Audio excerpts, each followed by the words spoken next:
Hello, everybody. Welcome to another Comic Source Comic Boom collaboration. This time it's coming to you on the Comic Source YouTube channel. Something I wanted to do for a while. Rocky was kind enough to join me. We're going to talk about the first issues of the DeMultiverse. So if you're not familiar, I think 2 years ago now, I think it was back in 2022, DeMatteis, who I'm a huge fan. He's been on the show a few times to talk about various projects he's done, and just a fantastic writer who's been in the business for a long, long time. But he did this Kickstarter where he had 4 different story ideas. Turned out there was a secret 5th, but it was announced with 4 different story ideas, and he was going to do the first issue of each one, and then everybody that participated in the Kickstarter, we all voted to see which story we wanted to continue. Well, come to find out, there was like A, B, C, or D, right? And then there was like an E, and the E was all of the above. Well, it turns out all of the above won, so maybe that's why it's taken so long to get the second issues. But the second issue, if you're listening to this on launch day, or the day that I dropped this, the second issue comes out that same, the Kickstarter for the second issue starts that same day. Like, it starts on July 9th. Runs for a month. We're going to have JM on, but it's not going to be till probably like the last week. He's super busy right now getting everything squared away. But we will have him on to tease what's going to happen in the second issues. But I thought, great time to go and give our thoughts on the first issue. So if you weren't able to join, I don't know for sure, but I imagine in the second Kickstarter there's going to be an option to either get the collected edition, the trade paperback, which if you're watching us on YouTube, it's the one in the middle there in purple, which collects the 4 that we're going to talk about. It doesn't have the kind of standalone Edward Gloom series, which is sort of the bonus, I guess, if you back the first Kickstarter. But I imagine it'll be available in some way, shape, or form. But anyway, you can get a collected edition of all 4. So I backed the first one, and I got the collected edition, and I got each first issue individually as well. Again, James was on at the time to talk about them. They're all very different. They're all fantastic, and I had a lot of fun. And we're going to dive a little deeper. We're not going to get too spoilery, because I know some of you won't have read them, but we're going to get a little spoilery. So if you don't want to be spoiled at all, go to the link in the show notes, click on it, order the first issues in the second Kickstarter, order the second issues in the second Kickstarter, and then come back and listen to this after you've read the first ones, I guess. But if you don't mind being spoiled, or you've already checked them out, or you just want to know a little bit about, hey, do I want to back this second Kickstarter? What are the stories about? Because when JM was on, we were very, we kind of generalized what these stories were about. Now we have a much better idea, having checked them out. All different artists. And man, I just loved them. I'm such a huge J.M. DeMatteis fan. Like, people know that name from the Bwahaha era of the Justice League, but he had a long run. Like, I loved his Spectacular Spider-Man run. That he's just done so much fantastic stuff. I know I'm a fan. I know I love the guy. His writing is fantastic. And yet, even that being said, I read these and I was, oh man, they exceeded my expectations. Like, as much as I love him, I should know better, or I should, expect to love the stuff that he does by now. You would think I would have learned my lesson. And I've been talking about these a lot sooner. But anyway, let's give Rocky a chance to give his thoughts on this. Were you aware of the Kickstarter? What did you think of the issues? Well, to be blunt, I don't remember the Kickstarter, and that's I regret that, because having read this, you did provide to me all the comics. I read the DeMultiverse. The first thing that stood out was the title. And DeMatteis has that name that the moment I saw the DeMultiverse, I thought of DeMatteis. It just makes sense. And so obviously it almost seems almost too obvious, but it's a nice little clever name.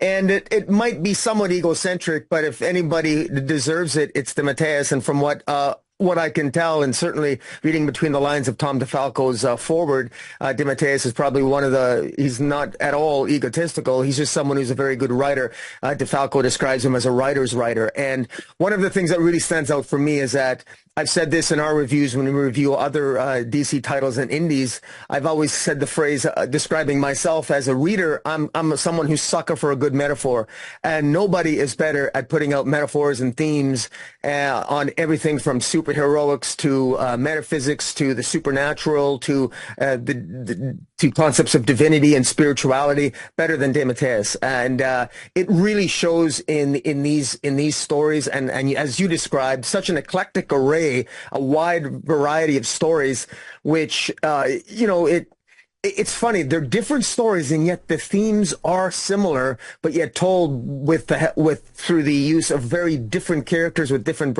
backgrounds, and just very well done. I will say it's narration heavy.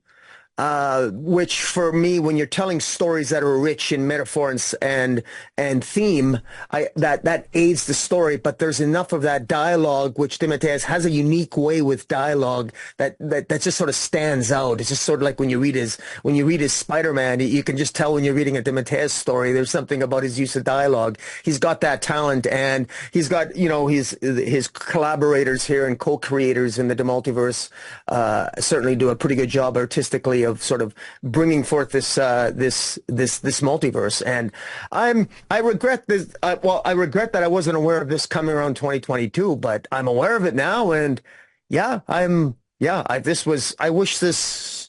wish my retailer had this, because I'll certainly be supporting the Kickstarter for issue 2 here. I think this is excellent. And I just want to quickly add that we're at the height of an indie market now that is thriving and really building up, and we all want to support new universes. There's the perceived downturn of the big two, and we got between what Jeff Johns is doing, and we got Distillery, and we got all these other indie creators creating their own multiverse, and DeMatteis was sort of ahead of the curve doing this in 2022. I actually want to reward this type of effort here, and I want to support this, and I hope other people do as well. So fair to say you're going to join the campaign for the second issues and hope to get physical copies of issue 1 if it's there as a tier? Oh, I absolutely will. I would. I mean, look, it's just the harsh truth. I'm biased. I look to my retailer first. Yeah. As opposed to Kickstarter. And maybe that's got to change moving forward into the future in this new comic book industry as it evolves. But I need this type of thing. I need you every now and then, and others. And what I see on Twitter, it's the more advertising, and I know there's so many wonderful talents out there in the Kickstarter campaigns and the Indiegogo campaigns that, in this day and age, we all benefit from maybe broadening our horizons beyond what we just see in previews and our retailers. But no, I'm looking forward to this. And a quick comment here in terms of which one I would have voted for. Obviously, I would vote for all of them. But if I couldn't vote for all of them, I do have a winner in my mind that I would have wanted. If I could only pick one moving forward for a second issue first, I do have one choice, but we'll get to that. Yeah, I went back and forth. We were talking about these. I was like, man, part of me, before we go over them individually, part of me wants to say, okay, let's just pick our favorite, because here's what happens so often when we do the DC Spotlight, everybody, which, if you're not aware, Rocky and I do a DC Spotlight over on his YouTube channel, Comic Space Boom, ! Over on YouTube. Do a search for it. Did come out Tuesdays. Now DC Books drop on Wednesdays. Comes out every Wednesday. So be sure you head over to his YouTube channel, like, subscribe, ring the notification bell so you can check it out. But when we do that, at the end, we always give our book of the week, like our favorite DC title that came out that week. Sometimes I think the way we talk about the book, because we review them first and at the end we do our pick of the week, I think sometimes people know, because the way we just go on and on about one particular book over the others. So I was like, should we just say what our pick? But I think we'll keep the suspense. Actually, I think what I want to do at the end is I think we'll just rank them. We'll start at issue 5, series 5. And we'll go to what our favorites are, our least favorite, which none of these are bad. It's going to be, some of it's going to be kind of hard to say which one I like the least or whatever. But we'll start with 5 and we'll do a countdown to 1. So we'll do that at the end. But yeah, I'm glad you brought that up. You mentioned the spirituality, metaphysics, and that's the other thing, right? Like why I love that I've gotten to know JM from him coming on the show. I actually interviewed him in person once at New York Comic Con a few years ago, 2018. But you mentioned, spirituality, metaphysics. It's something that fascinates him. The last time we had him on, or maybe the time before, I don't know, one of the times we had him on to talk about coming back to the Ben Reilly verse and talk about Craven's Last Hunt and that sort of stuff. When he was talking about kind of the duality of man, something that really interests him. One of his favorite books is The Brothers Karamazov from Dostoevsky that really explores that. So yeah, like Rocky said, he's the perfect guy when it comes to metaphor and talking about just sort of the almost esoteric ideas that comics can do so well in terms of storytelling. So anyway, we're going to give you a sneak peek of the collected edition here. Gorgeous cover. Liam Sharp is doing the cover for the second volume. He's been teasing that on his Twitter and his social media. But there's a lot of in the collected edition. There's a lot of additional character sketches and what have you. Rocky mentioned a foreword by Tom DeFalco, which is really cool to get Tom's perspective because he's somebody who's known JM for a really, really long time. And then you get to see the actual covers. The main cover and the variant cover for each book. And then what I love, these aren't in the single issues, but what I love in the collected edition is you get a little intro to the story from JM himself. So you get a little idea of, hey, what's this about? What's the inspiration, whatever. Starting with this Layla in the Lands of After, which clearly inspired by Alice in Wonderland, and clearly this idea of and JM talks all about the origins of it, going back to when he was a very young child and what have you. But when we talk about the story, so Layla is sort of a lonely. She has like one friend. She's very precocious. She's very intelligent, but she's sort of a lonely junior high school student, and she's killed in a bike riding accident, or we assume so, because when she heads to this land called the Land of After, supposedly it's the afterlife. And she meets various characters while she's there, and what's interesting is one of them sort of explains that the afterlife is to each person what they want it to be, right? So if you think the afterlife is, the classic idea of white-robed angels, strumming harps and God is there or whatever, then that's what it'll be for you. But if you think you don't deserve that, if you think you're actually going to burn for all eternity because you knew you were a horrible person in life, then that's what your afterlife is going to be. So really interesting idea. I know the afterlife and spirituality and gods and what have you is something that really fascinates JM. So this is him kind of exploring it in a little more of a light-hearted way. There's some heavy themes here, but the story itself comes across kind of light-hearted with a talking cat and anthropomorphic trees and what have you.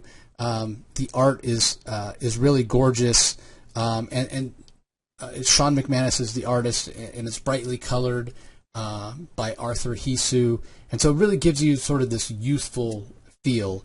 And come to find out, Layla, spoilers here, is not actually dead. She's in a coma. She's hovering between life and death, and she's going to see the people that sort of run the administrative branch, I guess you'd say, of the Afterlands here, where she can hopefully be sent back to Earth, where she can wake up and be with her family again. So just a fantastic story, very fanciful, a lot of fun, gorgeous art, and I think a really good way to start. Some of the other stories are a little heavier.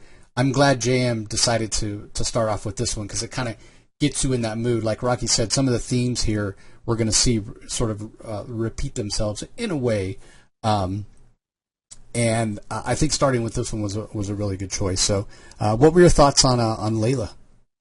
Well, the first thing I want to, Layla, it really is sort of what set it up for me was I was smart enough to, wise enough to read the foreword before I read the story. And it's not Alice in Wonderland, just to correct you. It's actually Dorothy Gale of Wizard of Oz is where it's inspiration. Yeah. And what I found interesting about that, I thought it was very interesting that the ending of Wizard of Oz always frustrated DeMatteis. It always frustrated JM that the movie ended with it being a dream, suggesting that it never happened. And that always frustrated JM. JM because he felt that that took away from the story. And then so you can see that influence that he wanted to explore the idea that, and it's inherent in the story of Layla in the Lands of After, that it's about to what extent do we have control over our own lives. And here we have 13-year-old Layla who supposedly has died.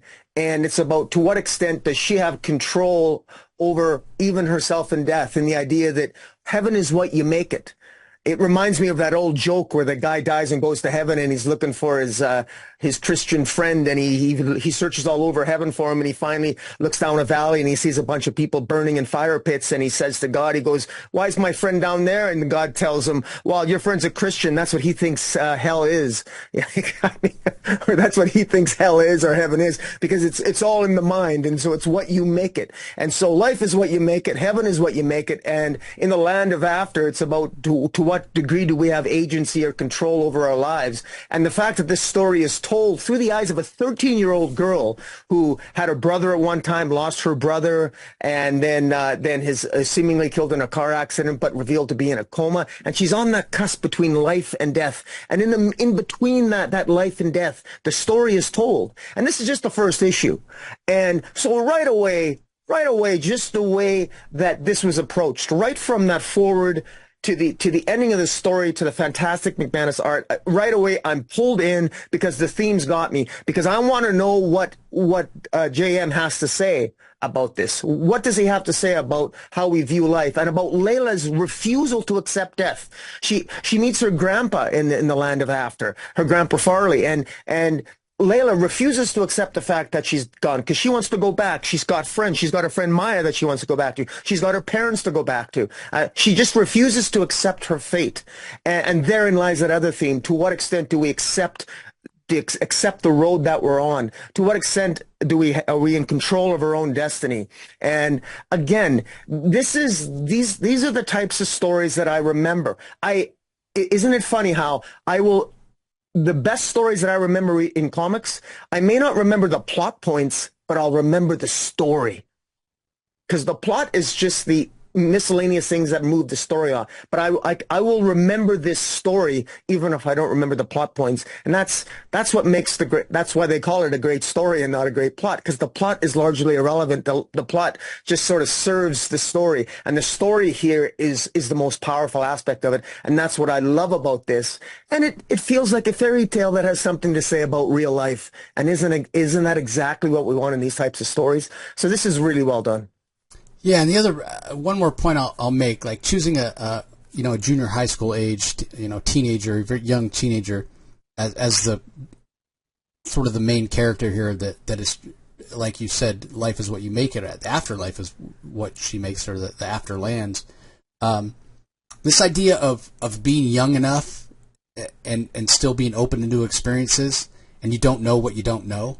As opposed to, if you pick somebody older, you're sort of set in your ways, you've made up your mind about things. Like, there's things that Layla's going to do where she's going to do it because nobody's told her no, or she hasn't had that door shut. You know what I mean? Like, there's sort of a finality as you get older in life. You're like, well, I'm not going to try that because I've done this or that, or I've got that experience. I know how. She doesn't know any better. As opposed to older, you do things and you don't make the same mistakes, hopefully, because you know it's not going to work out. She's going to try all kinds of things because she doesn't know any better. She just has this, zest for life. She wants to be alive. She wants to get back, like you said, to her family, to her friends. And so, yeah, she's going to do whatever she has to do to get back.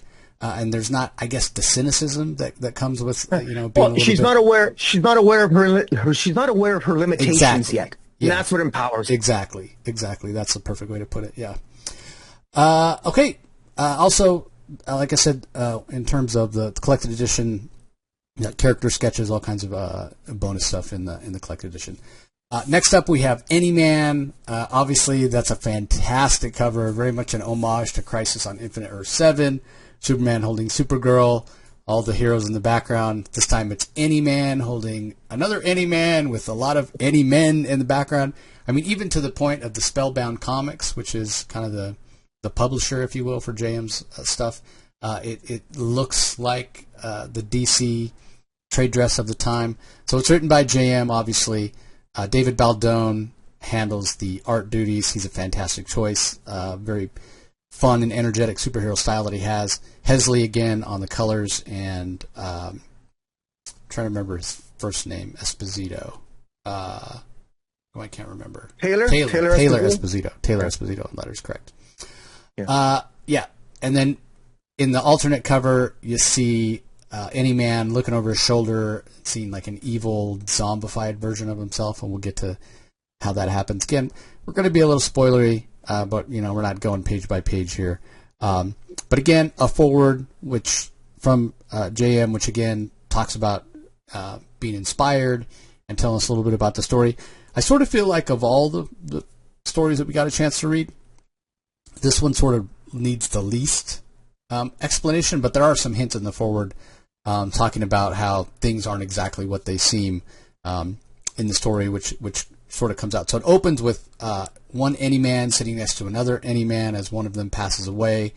And then it goes through the story and sort of explain that Anyman is sort of the superhero or the Superman of this world. And he showed up in the late 60s, and people were suspicious at the time of him when he showed up in 1969. But through his heroic deeds and actions, he basically earned the trust of the world, and he told them how very, very far in Earth's past, he was part of an advanced civilization that was destroyed in some cataclysm to the point where all history of them ever existing was wiped out, and they used all of their knowledge, and they were able to send just one person from their civilization forward in time, and that's Anyman. And he just wants to make the world a better place and to ensure that what happened to his civilization doesn't happen to planet Earth. Turns out that's all a lie.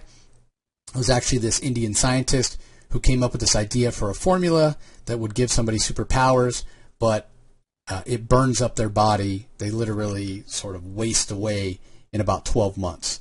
So what they do is they go out, they're constantly looking for people that have the right genetic profile where the serum will work on them, and they convince them to become Anyman to help make the world a better place. They know they only have 12 months, so they fake their death and make sure their family's taken care of. Their families don't know anything about it. It's super secret. And they go and they're Anyman for 12 months.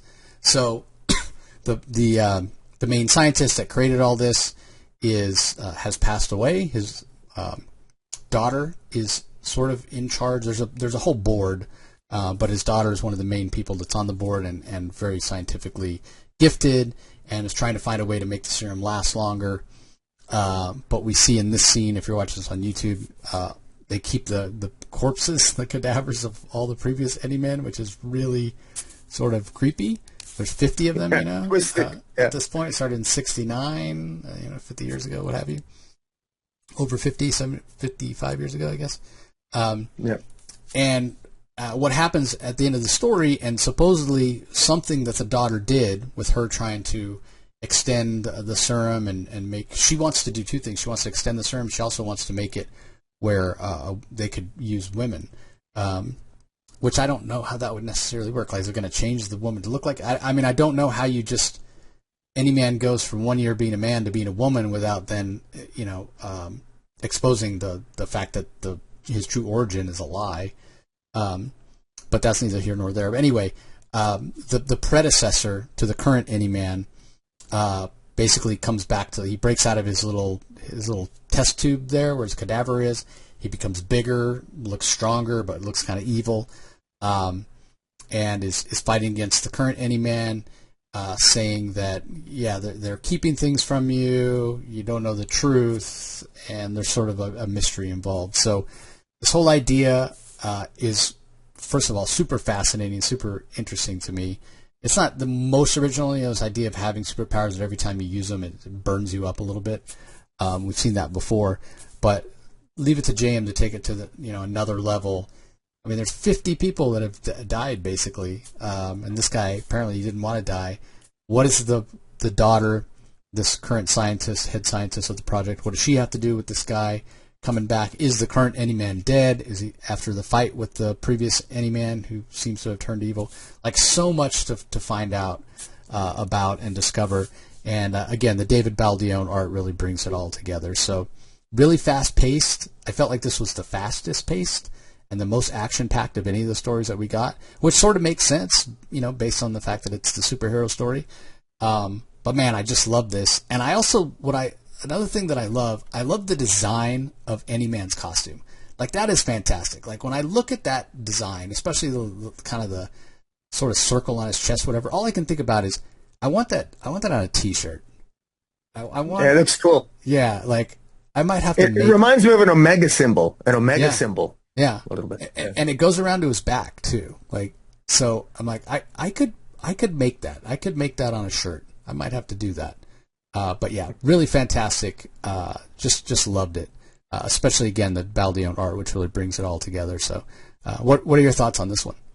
Well, of all the stories of all that we're going to be reviewing, this one is the one where the plot, I was most interested. Like, I love all the stories. The stories are all powerful. This is one where the plot interests me as much, possibly more than the actual story itself. I love the plot points because I'm a sucker for a good, not only a metaphor, but a great superhero story. And I really like this idea. It reminds me, it has similar plot points to an old Marvel series I loved called Strike Force Morituri, where heroes would gain superpowers for a year or 2 years, but they wouldn't know exactly how long they would live. They could die at any moment, but that's the sacrifice they would make for their country to become soldiers and fighting for a cause. And in this case, there's one line in particular that really stood out for me in reading this, and it was for every person that they had approached that had the certain particular genetic profile that could become Anyman. The one in particular, this person named Sam, who would become Anyman, he's at one point. He says, it's not about being remembered, it's about changing the world. And I thought that was really interesting. Would you make the ultimate sacrifice of nobody really knew that you were who you were, that everybody thought you were Anyman? I mean, being one of the 50 individuals that becomes Anyman, you really do lose your identity. Your death is faked. You lose your identity, but you get to be part of something bigger. You get to be part of changing the world, but you're not really remembered. And that's interesting because, it goes into, again, one of those themes. How important is it that we're remembered anyway? Is it really about being that? I mean, talk about the ultimate sacrifice that nobody, literally, you're nobody, you're dead, you're gone. Nobody's going to remember you. And all this great things you do, you're not going to get any accolade. And if you do, not really your accolades, but the accolades given toward any man, just any man, but not a woman. And I also find it interesting that this Anyman, that symbol that he wears is the Omega, the Omega symbol. It looks like the Omega symbol. The opposite of the Omega symbol, I think, is the Alpha symbol, the Omega and the Alpha. I find it interesting that one of the plot points that this Ajita Natu, Dr. Natu, her father created the project, but now she wants women to also be part of this project as well. What role will gender play in this? And also the fact that society as a whole is not aware of the truth of this Anyman project. So you get into these themes that JM talked about in the foreword about hidden truths, where he says that there are truths here hidden within lies that hide other truths. And so just about how the public is being manipulated. It's almost like there's a secret scientific society controlling the Anyman project. We can easily see the themes of, we talk about the deep state here in our world, about how it doesn't matter who we elect because it's all controlled by a big government and everything. You can kind of see about marketing and PR and the power of corporations to control what we think. All that's at play here behind the scenes of this really interesting plot. But what's going on behind the scenes is just as interesting as the plot, and it contributes to a pretty interesting story in one big picture. And this is just the first issue. So this was really good. And another one that, because the plot was that much more interesting to me than some of the other aspects, the plot with the story had this one stand out for me in a little bit more. I'm not saying this is my first choice. I'm just saying that this was a good one in my mind. Oh yeah, it was fantastic. The other thing that's interesting, right? Like that name Anyman, that it could be Anyman. Like anybody who's got the right genetic profile, you have no idea. They all take on this appearance, so they all look the same. But that appearance, and they talk about it in the beginning, when they meet the board meets the volunteer that becomes the first Anyman, and they talk about like why they chose the look of Anyman, and basically it's this amalgamation of all the people on Earth, like, you know, all the different cultures or whatever. So he has sort of olive skin, dark hair, blah blah blah. This idea, I wonder how much JM is commentating, if at all, on this idea of kind of the homogenous origins of superheroes, right? Like if you go back and look at the Golden Age, straight white male, right? That was a hero. They were all the same. Yeah. And so interesting, no matter if, you know, they're all men here, their gender may play a role, as Rocky said, but it doesn't matter who they recruit them from. The first one is a black man, an African American, and yet he ends up looking the same after he takes the formula as a white guy would. So pretty interesting when you think about it in those terms. Yes. Okay, up next we have Godsend, again written by DeMatteis. Matthew Dow Smith is the artist on this one. Again, we have a forward. This is one that's really interesting because probably the most mysterious, probably the one that we get sort of the least idea of what's actually happening in the story of all of them. We meet these gods that are sleeping at the beginning. We don't really know what their role is to play in the story because that's the only time we see them, and then they're sort of gone. And instead, we then meet this Eric Small, this African American man. He's in his 30s. Didn't have the best upbringing. Parents were always sort of fighting back and forth. Mom was a little bit verbally abusive and what have you. He finds comfort in food, but he's got anxiety. He doesn't really have friends. He can't really talk to people. The girl he has a crush on at work, and he's really unable to speak to her. But he loves like science fiction stories, and he loves to eat. He loves food. That's what we know about him.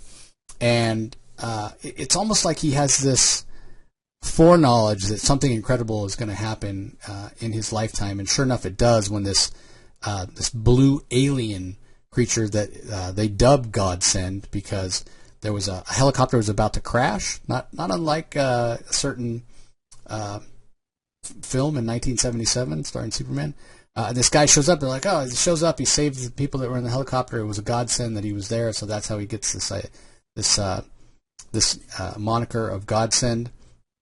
And so, okay, it's going to be a straight up superhero story. No, much stranger, much weirder than that. He shows up once. Eric finds himself, watching TV day in, day out as much as he can, trying to gather all this information about this guy. Where did he come from? What are the origins? Because he feels in some way connected to him. And the guy does show up again. He shows up to stop a hostage situation at an elementary school. It brings Eric to tears when he sees the news report. Finally gives him the courage to talk to the girl at work. She seems to be really affected by Godsend as well, to the point where even though she had a very different upbringing than Eric, very privileged, but still sort of felt isolated. She had that in common with Eric. She goes home that night after finally speaking to Eric, lives in like this penthouse apartment, and she jumps off the building, not to commit suicide, because she knows she's not going to die. There's some part of her that just knows if she jumps off the building that Godsend will come. It's like almost a subconscious thing. And sure enough, he does. He shows up, is telling this woman, hey, you called me, and here I am to answer. So we don't really know what the connection is there. And so just when you think the mystery can't get any weirder, this crazy turtle man creature shows up in Eric's apartment. And he thinks he's dreaming. He thinks he's having a nightmare. He's not sure. This guy says, climb on my back. Eric doesn't want to. The guy's like, do it. He does. They go flying off. And then as they're flying through the air over the city, the turtle flips over and Eric starts to fall. And the turtle's laughing like, ha, ha, ha. Again, huge spoiler. But as Eric is falling, he's obviously he's just terrified that he's going to die. And as he's falling, he turns into Godsend. So wait, what? Is he Godsend? Is he not Godsend? Is Godsend a force that inhabits people in their time of need? If that's the case, then why didn't the woman turn into Godsend and said someone else was Godsend, or Godsend showed up to rescue her. Like, so much we don't know. So much we don't know. But what we do know is JM wants to explore a lot of different ideas in this story. Ideas of really a metaphysical nature. And what are gods? And what does it mean to be a god? Sure. And maybe that's where the gods that we see just briefly at the beginning of the story, maybe that's what their role is. We're just not really sure, but it definitely, this one feels like the slowest burn. It feels like it may take its time to get to where it needs to go. But this whole idea of some gods and destiny and having a purpose and a higher power and something sort of that has a plan. I think all of those questions are things that really, really interest JM and things that he discusses in the foreword that we're going to see play out. But again, this one feels like the slowest burn to me, but super, super interesting. So what were your thoughts on this one, Rocky? Well, I reflect back to you your own words where you said, and I'm paraphrasing, you said something to the effect, for Godsend, does he show up in our time of need, is what you said, and that's exactly what he does. And, well, isn't that, I mean, that's very religious of me to say, but that sounds an awful lot like God. God shows up when we need him the most. I mean, there's clearly religious themes here. And I just want to point out the names of the two of the characters we meet in this first issue. Eric Small. His last name is Small, signifying what? Thematically, symbolically, does he feel small? Does he feel insignificant? Does he feel weak? Compare Eric Small to a woman named Lois Worth. Her self-worth. What is her self-worth? How does she think of herself? Well, she believes enough in herself. She believes in perhaps everlasting life. She has faith that she'll jump off a building and then she'll be saved by a God. And she is. And then the idea that Eric Small becomes a god. I remember from my Sunday school, it was in the teaching, the gospel according to Mark, don't you know that ye are all gods? And that God operates through all of us. And so the idea that the power that Godsend might be each of us sharing the power of God, helping each other, is very, very powerful. The idea is you ask God, how may I serve? You do my work and I'll do yours, is reflected in this superhero called Godsend, who bestows godlike divine power to each of us individually, hoping that we'll use that power to help each other and then share that power of divinity. There's something uplifting about this story that I think is very, very powerful. And all the characters are empowered. I mean, Eric Small even overcomes his own insecurities to sort of at least try to approach the girl that he's attracted to. And so this Diana Worth, and I thought it was very interesting. And the words that started off the story itself, for the miracle to rise, the gods had to fall. It's very interesting. What does that mean exactly? For the miracle to rise, the gods had to fall? Maybe, is it saying that in order for humanity to rise, we need to realize that the power of Godhood lies within all of us. The power of love, the power of divinity lies within us. Rather than putting our power into a higher power, we can just embrace our own divinity. Stuff, maybe that. Again, I'm a sucker for a good metaphor. I could sit here all day and ramble things off, but this is the type of story that I remember and I reflect on as after I'm finished reading it. And this is one where this is definitely high up there on that list.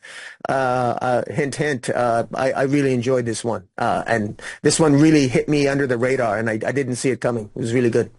Yeah, the mystery of who these people are. And again, going back to something that JM is fascinated with and always has been, he's talked about it on our show before, this idea of who am I? What's your identity? What's your how do you self-identify? We all have various roles, whether, son, daughter, brother, sister, husband, wife, different roles, and you kind of identify, and you're sort of different things to different people.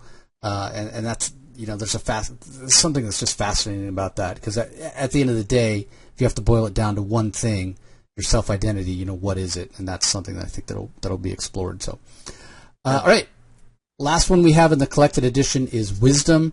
So, DeMatteis, again, writing. Tom Mandrake does the line work. Jan Dursma, I think is how you pronounce it, does the colors, and then Taylor Esposito again on letters. So before I read any of these, and I talked to James about this when he came on to talk about the Kickstarter the first time, I thought this one would be my favorite because it's two things that I don't necessarily love separately, but when you put them together, there's just something about it that it's so awesome. So many stories and different IPs, different properties that I've loved, and that's Western and then the supernatural. Like, you put them together and I just love it, right? Like, I think of the whole Gunslinger series from Stephen King.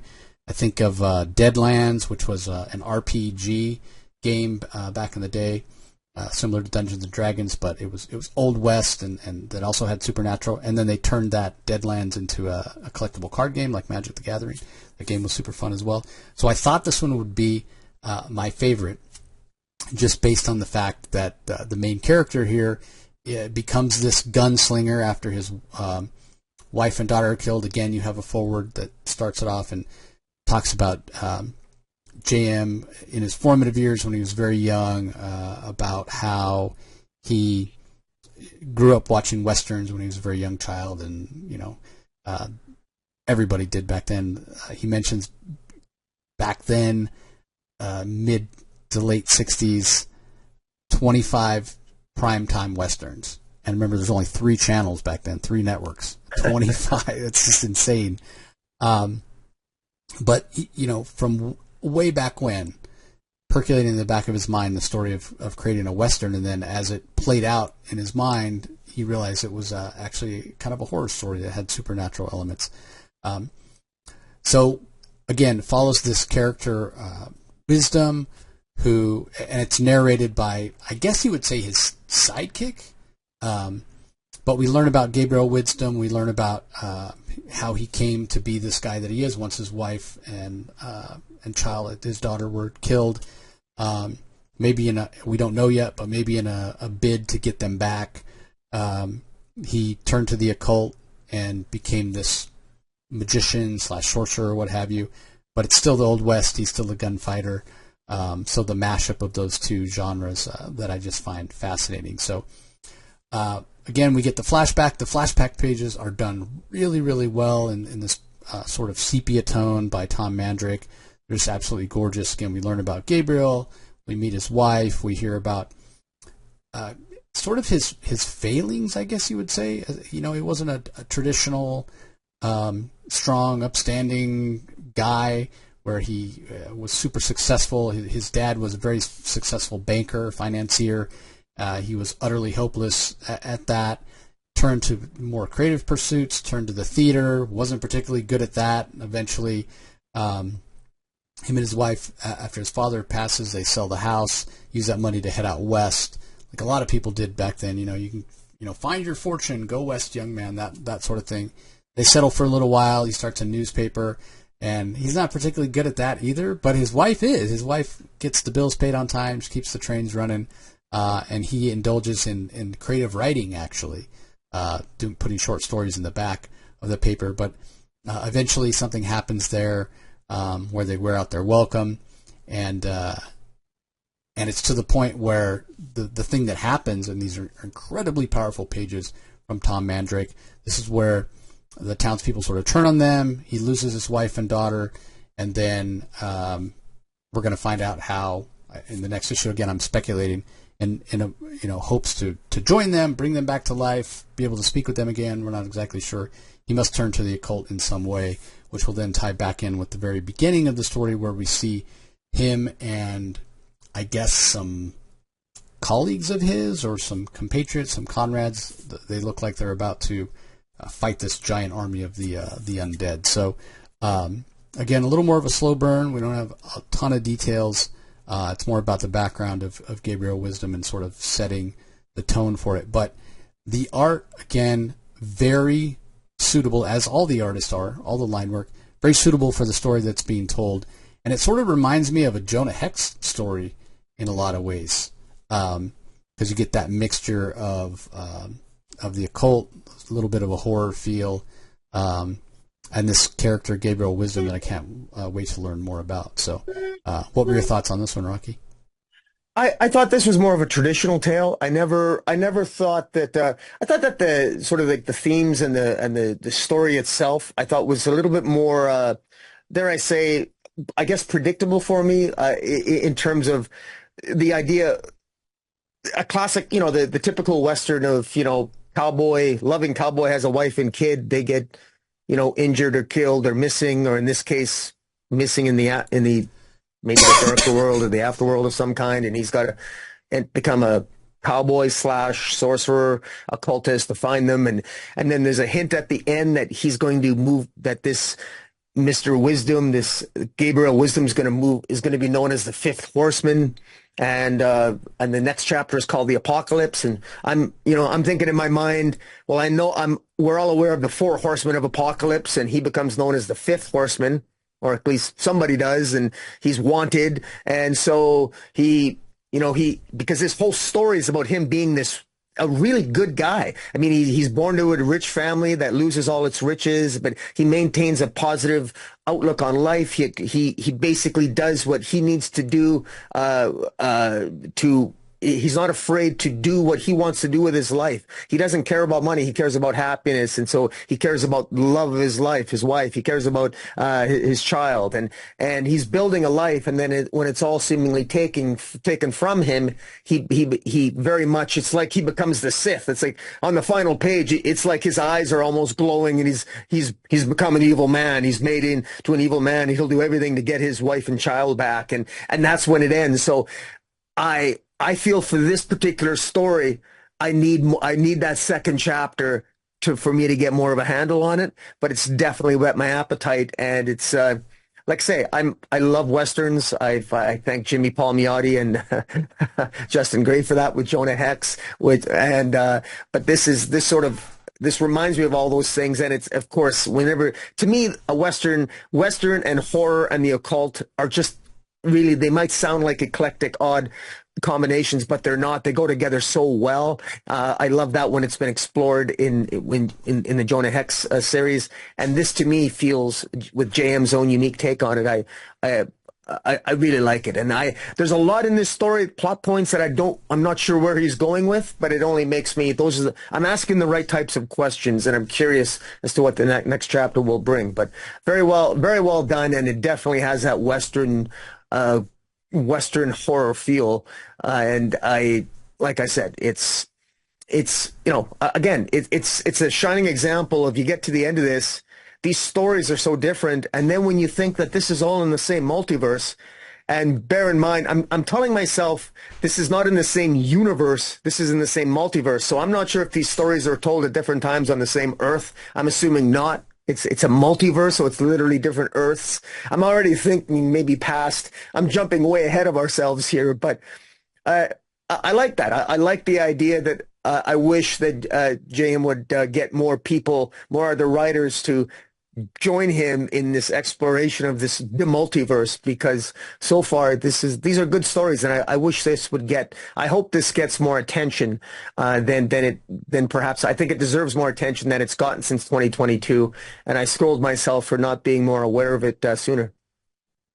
Yeah, I mean, if Tom King can write a story with all the people that showed up in first issue special and make it make sense on Danger Street, then yeah, like we're all said and done. Let's get a team up of all five and see what goes on. Yeah, this I have it on the alternate cover for this one too, which is just fantastic and really shows the horror aspect of the story. And you're right, like in terms of like theme and kind of these big ideas. This one feels like it has the least of that, but I think it's because he spends so much time giving us a sense of who Gabriel Wisdom is. And so it's JM DeMatteis, so I expect ideas of that he typically likes to explore, duality and an identity and that sort of thing. I expect that they'll show up eventually at some point. Yeah, I just want to make a point that when the pictures that you were showing for those watching on YouTube, a lot of the character, the designs by Tom Mandrake, the artist, we don't see those designs in this opening story, because I think it looks. I mean, for example, the cowboy outfit of Gabriel Wisdom, we don't actually see him in full regalia here, not really. So it hints at what's to come in many ways, because this is like the origin story, and so we really haven't seen the full power set of Gabriel Wisdom yet in all his full, glory. And so that's why I definitely looking forward to whatever the second issue might bring us. Yeah, 100%. There's also some scripts where it gives you an idea of how it looks, and then some art from Layla, more Anyman designs from David Baldione. So yeah, a lot of extra stuff here in the collected edition. Now I mentioned a fifth book. It's called the Edward Gloom Mysteries, written by JM, obviously, as all of these are. This one, the art is by, I hope I say this right, Vasilis. I'm pretty sure that's where you say the first name. Gogzilas, I guess. Gogtzilas. Probably butchered that.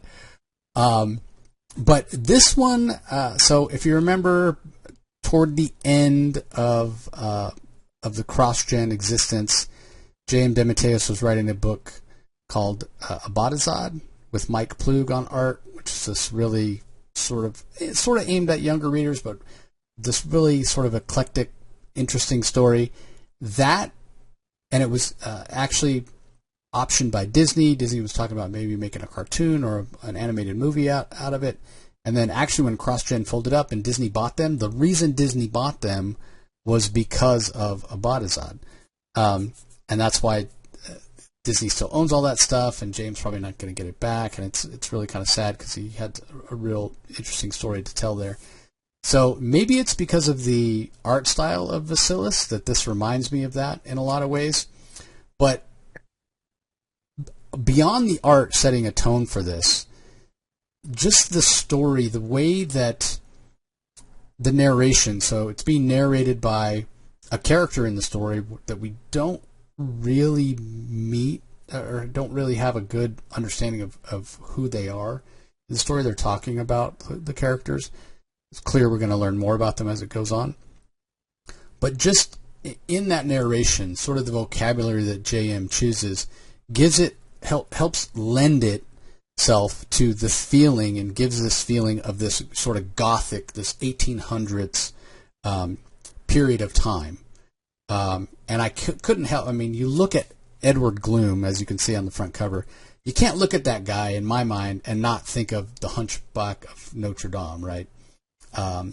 Victor Hugo and what have you. And so that's certainly the feel, right? When you think about Les Mis or Hunchback of Notre Dame, set in that time period, set in London or the UK in that time period, and that's, this whole idea of Gothic horror. And it starts off, and again, with that language that's being a little flowery, a little sort of proper, but telling these stories, and then as it unfolds, we find out that Edward is actually sort of a Frankenstein's monster in a lot of ways. This woman who is part of the family that the Fahrenheit family, who sort of established this town of Amsterdam, where this is set. Although it certainly feels like London to me, but we're told it's this Amsterdam, and we even find out about the origins of that city. But we find out about this Dr. Serena Fahrenheit, who is this very cold, cruel, calculating woman who only cares about science and what have you, and she assembles different body parts and brings this Edward Gloom to life, who's so dichotomous to what she is, who's so, for having such a horrific origin, he's so full of life, and he's so optimistic and just so different than Serena in so many ways, and eventually escapes from her. And it's interesting because he gives advice to other people. You be who you are, go out in the world, but yet he doesn't take his own advice. He's worried about what people will think of him, but yet he gets his poetry out there. He finds a way to get his music out there. He uses surrogates and what have you. So many different layers, so many different perspectives. Such a rich beginning to the story, that I couldn't help but just be pulled in. And when you want to talk about, you mentioned this right at the beginning, your initial thoughts about being narratively heavy. This is by far the most narratively heavy story, but it doesn't feel unnecessary, and it never feels like an info dump. It flows very well. It feels like you get a big chunk of story. You get a lot of context for Edward Gloom, the origins of him, how he's come to find himself where he is now in life. Because at the beginning of the story, this rainstorm happens, and it turns out the rain has been seeded with these monsters, I guess, for lack of a better term. Their suspicion is that Serena has something to do with it, even though supposedly she died in the escape that Edward and his adoptive brother made from her. But then, they never saw a body or what have you. So there's a suspicion that Serena is back, and for some reason she seeded the monsters in the rain. They went and attacked these people that were listening to a symphony at the theater, and what that might entail, why she did that, the mystery of that, I guess, is what we're going to see. So different mashups of a lot of different things, right? Like I mentioned, the Hunchback of Notre Dame. There's a little bit of a Sherlock Holmes feel as well. And then obviously Frankenstein's monster, like I said, Mary Shelley's Frankenstein, because that is, for lack of a better term, the best way to describe Edward Gloom. This being who's basically assembled from the cadavers of various other bodies, but yet is a genius, very gentle soul. So again, the gentleness of the Hunchback when he's left in peace, the brilliance of Sherlock Holmes, the monstrous physical appearance of Frankenstein's monster. Like, how inspired to bring all those different classic stories together and meld them into one. I just thought it was fantastic. And the art by Vasilis, I'm not going to attempt to say his last name again, it reminds me a little bit of Mike Plug, like I said, the Abadazad influence, but also a little bit of Bernie Wrightson, right? Wrightson was well known for doing a lot of monster work and what have you. And Vasilis does have a very fine line weight, which reminds me of Bernie Wrightson in a lot of ways, with a lot of detail in the art and what have you. So, absolutely fantastic. Just loved it. What do you think, Rocky?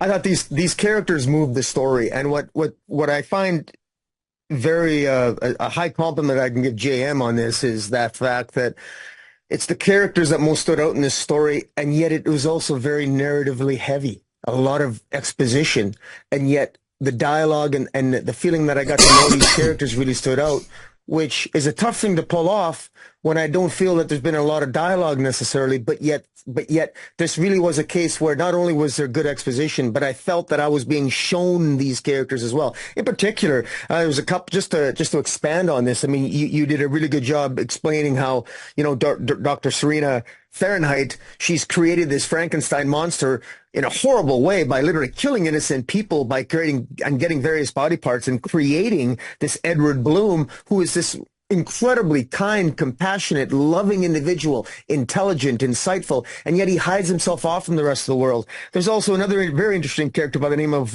Carl Collingsworth, and he wears masks to disguise himself as a conductor, and so he doesn't really reveal his true self to the world either. So we got Edward Gloom, who sort of hides away in possible shame, despite having every reason to he's extraordinary and in many ways, frankly, superior to us in all myriad of different ways without the ego, and yet he hides away. It's sort of like he's hiding his own light by staying in the darkness. And then we have this Carl Collingsworth who when he does go out, he's wearing a different mask. There's this idea of all these characters are sort of hiding who they really are. There's even another character, Alice, who is a ghost. Well, she's not really amongst the living either. And yet, so what's the meaning in her life? What meaning is she finding in her life, however she defines it? And this idea of having, there's even a child named Tessa. And so we got similar themes with this as we did with Leia and the Land After, insofar as, you know, how much agency do we have over our life? You know, to what extent do we have control over it? You know, why does Edward Gloom hide himself away? What would it take to get, you know, to what extent is he allowing his own circumstances to define and hold him back? And that's what's really interesting about it, is that this is in the midst of the town. And of course, the allegories and the comparisons to the Frankenstein story is obviously unmistakable here.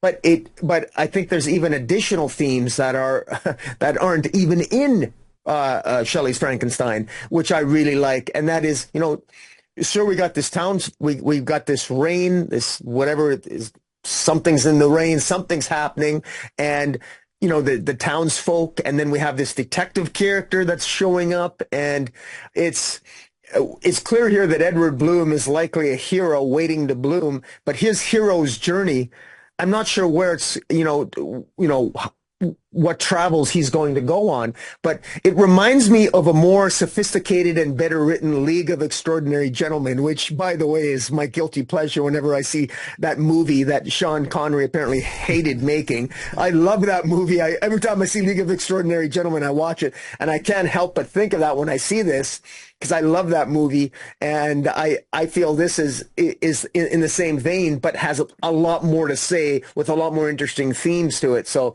and I love the art, and you mentioned Bernie Wrightson, absolutely, you know, reminiscent of Swamp Thing in many ways, and sort of like this Hunchback of Notre Dame look on the cover with Edward Gloom. And I like that he doesn't look like Frankenstein. He looks very different. He's got one massive arm on one side, it's very, very skinny arm on the other.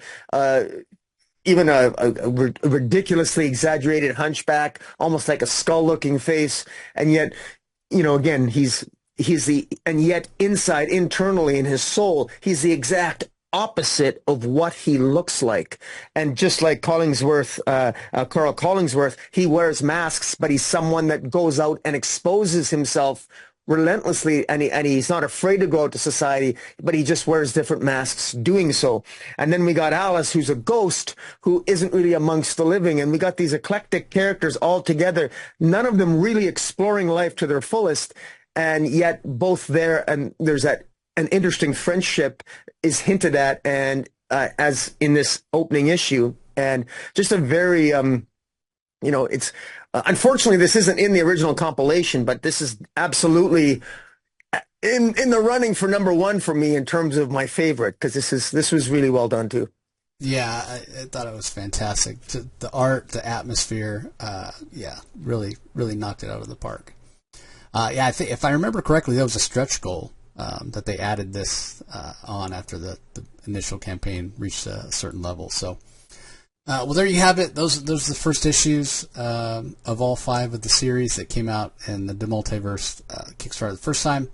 I assume all 5 of them are getting a second issue in the next one. The 4 for sure, Edward Gloom, I guess we'll have to wait and see.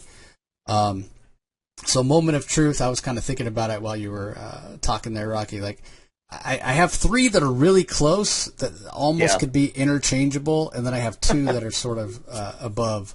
So we'll start with our number 5s. You go first. What? Again, doesn't mean it's bad, but just on the list, what would be your least favorite? Well, yeah, I don't even like saying it's not about this is about choosing. It's like choosing 5 fruits that you love. Yeah. And frankly, depending on the mood I'm in, these stories would resonate with me at different times, depending on the mood I'm in, because that's just the way it is. So this is like choosing between 5 of my favorite fruits. So my 5th favorite fruit would be wisdom. Okay. That's my number 5. What about yours? Yeah, again, I thought wisdom would be up there toward the top, but yeah, I could put wisdom down there. But I feel like that one, like we said, we've got the least chunk of story yet. The most is still unknown. I think I'm going to put Layla at the end. But again, it's really, really close. But for me, yeah, I think I'll put Layla as my 5th favorite fruit, if you will. And then for number 4, again, it's close, but I think I go with Godsend at number 4. Again, I think part of that being that, unlike the two that are probably the top for me, less answers so far. A lot of mystery still with Godsend. Have no idea what is going to happen, but there's an intriguing aspect to it. But that's my number 4. How about you? My number 4 is going to be Anyman. I really love it's just a fantastic superhero story. It reminds me again of Strikeforce Morituri. I just love the concept, the idea of 50 men or 50 males, each having 1 year to have superheroes, after which they slowly degrade and they're replaced. And this 50-year time span of, how much can humanity change in 50 years, and keeping the society in the dark. What does it say about the meaning of life, about what's more important, being remembered or changing the world? So many wonderful themes and ideas of even gender politics and gender roles and male and female, and just an eclectic array of themes. And quite frankly, I got to tell you, I should say on this list of 5 I'm talking about here, by the time we get to issue 2 and all of these, maybe these numbers would change for me, because this is such a wonderful problem to have, ranking these stories. It really is a joy. Yeah, I'm really cool. We don't have any the same so far through 5, 4, and 3. Really, give us your 3. My 3 is and I'm going to say, by the way, I changed my mind midstream as well. We were reviewing these. But number 3 is Godsend. And again, I really like Godsend. I love the themes. I love it reminded me of, I took a couple courses in religious studies back in the day, and with Buddhism and Christianity and Taoism and what have you. And it sort of reminded me of a lot of those things. And I even quoted some religious things, and it just made me think. And it's always good when we can self-reflect on meaning in our lives and why we're all here and the choices we make and what does it all mean. And just the idea that God, in this case, a Godsend, acting through others, acting through all of us, helping each other. Isn't that what it's all about? Whenever you're feeling down, help somebody. And the main characters at different, one character in particular feeling down, the Eric Small feeling down, feeling small. His last name is literally Small, and he becomes a god, and he is empowered to do some good. And just goes to show you that if you're feeling down or you're out, help somebody, call a friend, do what you can do to help somebody else out. And you'll end up with a Godsend. I mean, again, I hate playing with the cliches here, but I mean, it works, and that's why I read comics, quite frankly. And when I get a story like this that says something that's so obvious and has something to say, it's hard not to give it a compliment. Yeah, fantastic. You almost have me thinking, wow, maybe I shouldn't have put it at 4, but yeah. And again, they're all going to be all our rankings are going to be different through number. What's your number 3? What's your number 3? Through number 2. So interesting. We still have one. Neither one of us has named, but my number 3 is Wisdom. Again, I thought it would be just when we had Jay on the first time, I thought, okay, for sure, Wisdom's going to be my favorite. Didn't turn out that way, but again, part of it being because we don't have, I think, enough of the story yet.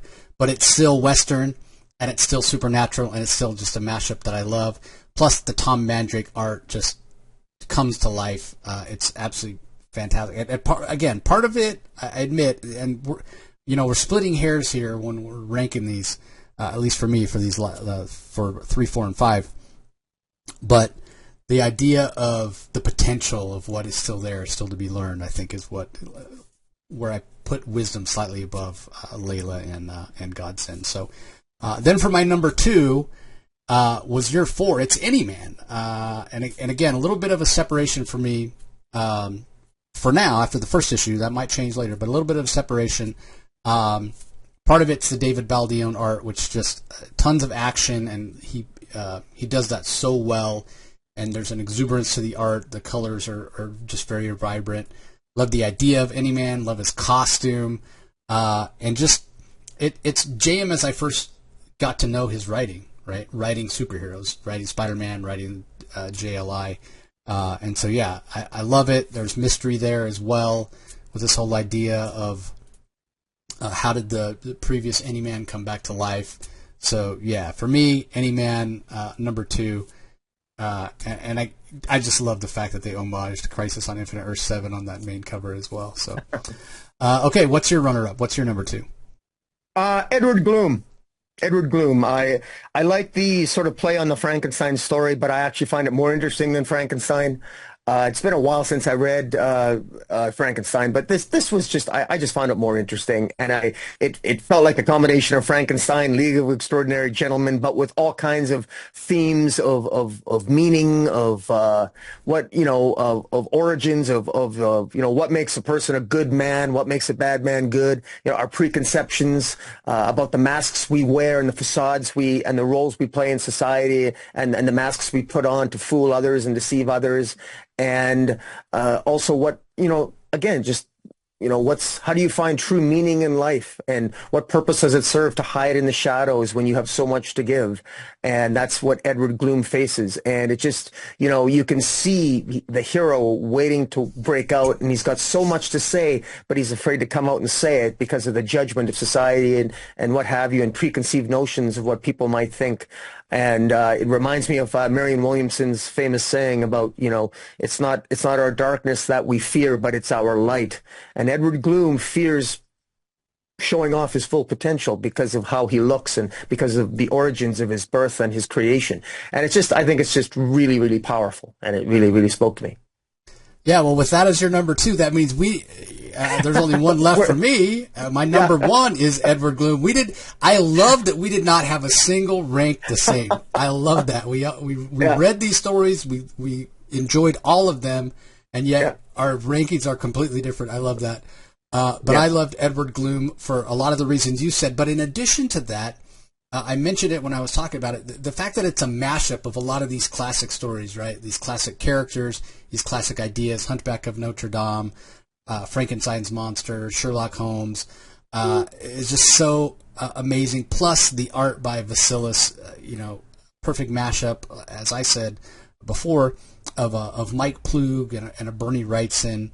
I just loved it. It was so good. And I can't wait to learn more about Edward Gloom. He's just a fascinating character, somebody that right off the bat, despite his physical appearance, I find myself rooting for, because JM does such a fantastic job of crafting this character that physically looks horrific, that looks like a monster, and yet through the crafting of the story, through the dialogue and the narration, his heroism just shines through for us as the readers. And yet we know, as we saw toward the end of the story, we didn't get into it too much, but we see that others that he meets in the story are going to react just the way that he fears that they will, right? They'll see him as a monster, whereas we as readers see the heroism shining through. People that he meets that see him are just going to judge the book by the cover, which is you never should do. So all right, well, time for your number 1. Well, my number 1, which I think was surprising, I think was your number 5. Yeah. And this wasn't my number 1 at first, but this is what I changed. I flipped this. This is a tough call. It was between this and Edward Gloom, but I went with Layla in the Land of After, because I think that at the end of the day, I think what tipped the balance was the fact that my 10-year-old daughter, Audrey, my daughter's on the spectrum for autism, but I see she's got such a wonderful imagination, and the idea that when Layla dies or thinks she's been told she's died, and she is told that you create the heaven that you remember, and there's a wonderful part in the story where Layla feels safe and giddy, and she says that the trees reflected her thoughts, and the water bounced, and there was giggling fish, and the wonderful imagination of children. And can you imagine could we imagine a better heaven than what our 7-year-old selves could create? Probably not. And there's that certain sense of wonder that I had. And in addition to all the themes that we've just been talking about from the beginning, they're all, in some different ways and capacity, that all the themes that are in all the comics you're at are in some way reflected in Layla and the land after. And not to go through all of it, but all of creation is a dream. And Layla herself is at loss. She lost her brother. She wants to get back to her parents. As she says in the story, I'm 13 years old and I refuse to be dead. I mean, of course, that's what a 13-year-old would say when confronted with that. And she doesn't know. She doesn't realize that when you're dead, you're dead. She doesn't know her limitations, and she'll be damned if she is going to accept them. And there's something just so empowering about that. And frankly, it brings out the little boy in me, and it makes me think of my daughter. So it had to be number one. Yeah, fantastic choice. And you know, to your point earlier, you know, basing this on Wizard of Oz and what have you, you know, a lot of people know, okay, Frank L. Baum, Wizard of Oz, and it's just that one story. There are so many tales set in Oz. Baum wrote tons of books set in there, and the lands of After feel just as rich and just as full of potential as the lands of Oz do. So JM's got plenty of stories and plenty of ideas and potential to mine there. So we'll see how that plays out. All right, everybody, that's going to do it. Hope you enjoyed it. Hope we didn't get too spoilery, and we hope you all join the campaign for the second issues of these stories. So, again, there's a link in the show notes to the campaign. Kicks off on July 9th, goes through the 1st of August. Highly encourage you to go and check it out. Maybe you've loved the stories that we talked about. You can't wait to hear about issues number 2 of all these different series, but you know you're just not going to have the means to join the campaign. The other way you can help out JM and his collaborators, his wonderful talented artists that are joining me on this project, is to share it on social media. Let your retailer know. I don't know for sure, but there's likely going to be retailer tiers. If your retailer wants to carry these, he'll be able to. So put it out there on social media. Let's make sure everybody knows about it. As Rocky and I talked about on the top, it's a great time for independent books, but it's also a really crowded marketplace, and it's hard to get your books out there and to get them in front of people and let people know that they exist. So tell your friends about it. Tell your fellow comic readers about it. Let's get this in front of as many eyes as possible. You're going to get a great value, even if these are printed later and you know, distributed through a traditional comic book publisher. The value of Kickstarter is you get a bunch of us together that all pledge, and you exceed that amount necessary to produce the books, and then you get into stretch goals, right, where you can get a ton of extra stuff. It's just such a fantastic value. So, again, encourage everybody to go and check it out. There's also going to be a link in the show notes to Rocky's YouTube channel, so if you want to go over and check out our DC Spotlights that come out every week, you can do so there. I'll also put some links to JM's social media in the show notes as well, so if you have questions either about the first campaign or the first issues, and if you'll be able to get them, or any questions about the campaign that's going on right now, again, you can reach out to JM. I'll put both the link to his social media as well as Spellbound Comics as well, where you can get answers to your questions. So we really appreciate you guys all joining us as always. Any last thoughts, Rocky? I thank you for drawing my attention to the DeMultiverse, because it's definitely one that I want to become part of. Yeah, it's fantastic. So, again, everybody, appreciate the support. As always, be sure to subscribe to the Comic Source channel if you're not already. If you want to listen to any of our past podcasts that aren't on our YouTube channel, just go to wherever you get your podcast, do a search for the Comic Source and subscribe. That's going to do it for this episode. Thanks for joining us as always, and we'll talk to you next time.